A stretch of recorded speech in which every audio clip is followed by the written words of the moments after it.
Welcome to The Know, I'm Ashley Jenkins. When Microsoft announced their E3 press conference for Sunday, June 11th, earlier this week, people wondered how that would affect Bethesda, who's been kicking off E3 the last few years on Sunday. Well, Microsoft's announcement has started the dominoes, so now Bethesda has confirmed their E3 presser for Sunday as well. They made the announcement on Twitter yesterday with a little bit of a dig at Microsoft, saying, Sunday before E3 is getting busy. Imitation is the sincerest form of flattery.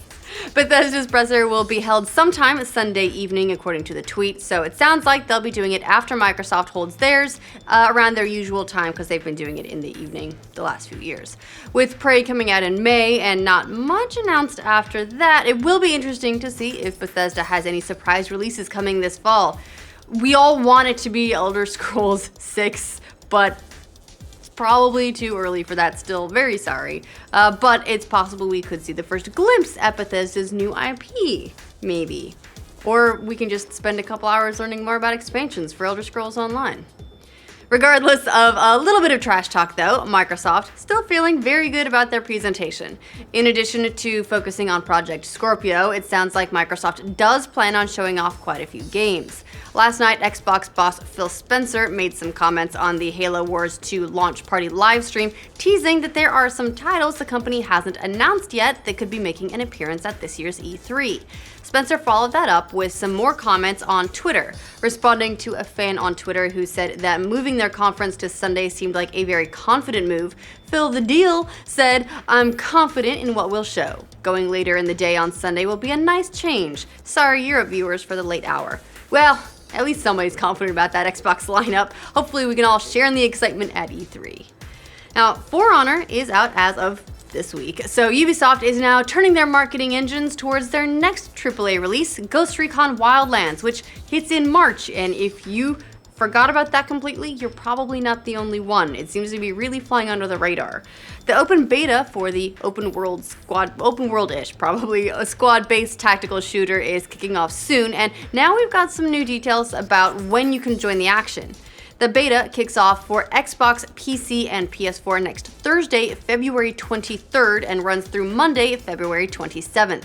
In the beta, 2 of the region's 21 total regions will be available for play. Plus, joining the open beta will give you access to a full extra mission when the game comes out. So, you can figure out if Wildlands is the right game for you before it's March 7th. You know, if you're not already caught up by all the other games that are already out over the next month or so, which is a lot of them, and a lot of them are very high profile. Also a little thing called the Switch.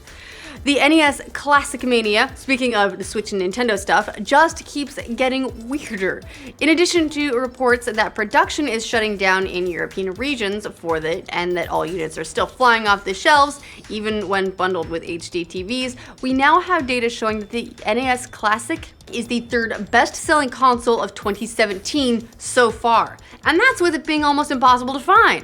This comes from the NPD Group's report on January hardware sales, which revealed that the NES Classic outsold the Wii U, which, well, I mean, let's be honest, isn't that hard to do, but still it's an accomplishment, puts it in the bronze position. That's not too much of a surprise, considering that Nintendo has also recently revealed that 1.5 million of the little consoles have been sold through globally. Are you guys still sure about shutting this thing down outside the Americas? Gamers have some mixed opinions about Activision, generally feeling like, yay, Blizzard, or boo, Call of Duty, so it's very polar, but that doesn't seem to be the case in the business world. Fortune just released their world's most admired company list for 2017, and Activision, get this, is all the way up at number 3 in the entertainment industry, behind only Netflix and Disney. This list is put together by surveying thousands of business executives, analysts, and experts who all apparently really like whatever it is that Activision's doing. So all those microtransactions and the Call of Duty refreshes that you're not a fan of, business types, they love that shit. We're gonna send every franchise to space. Overwatch in space. World of Warcraft in space. Hearthstone going to space. What else does Activision do? Destiny in space! Wait, hold on.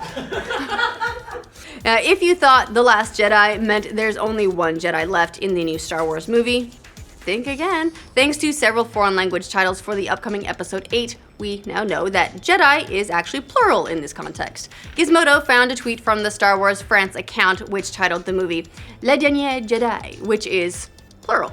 Ditto for the Spanish title Los Últimos Jedi, as well as the German version Die Letzten Jedi. Or damn it, it's like Die Letzten Jedi. Or something like that. I'm really bad at German. Where's Funhouse? Anyway, so yes, it seems like Luke Skywalker isn't the last Jedi sitting all by himself on a little island. He's got company. Maybe just Rey, maybe more. Who knows? We'll see.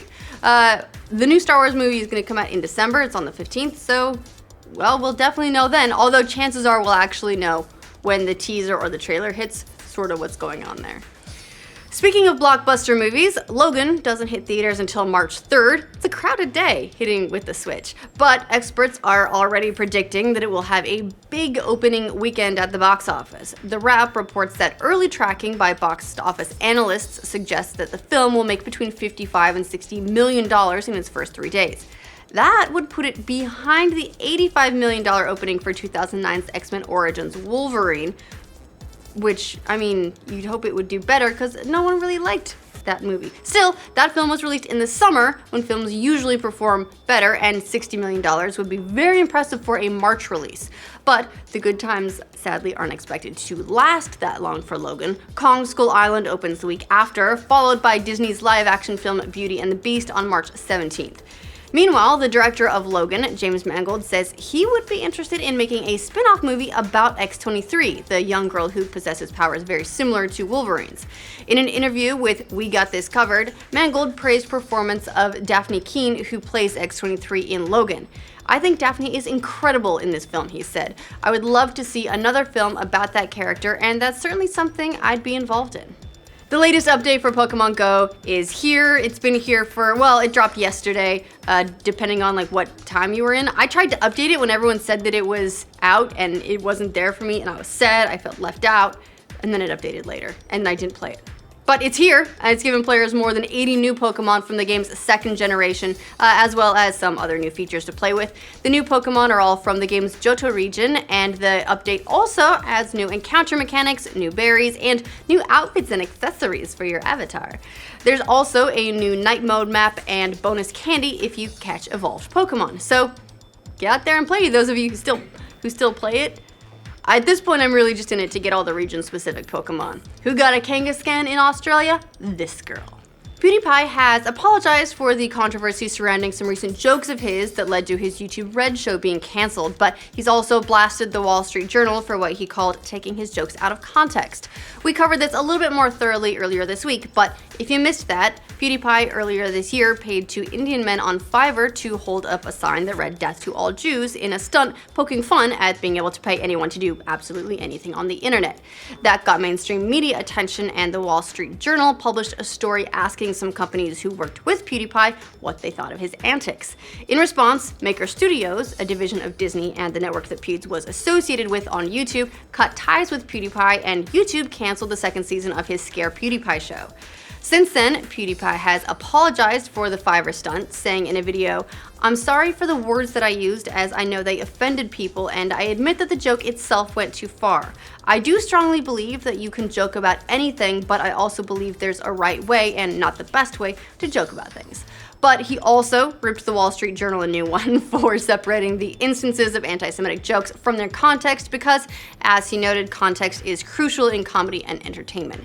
It's part of a larger problem with old media, he says, which feel threatened and attacked by internet personalities.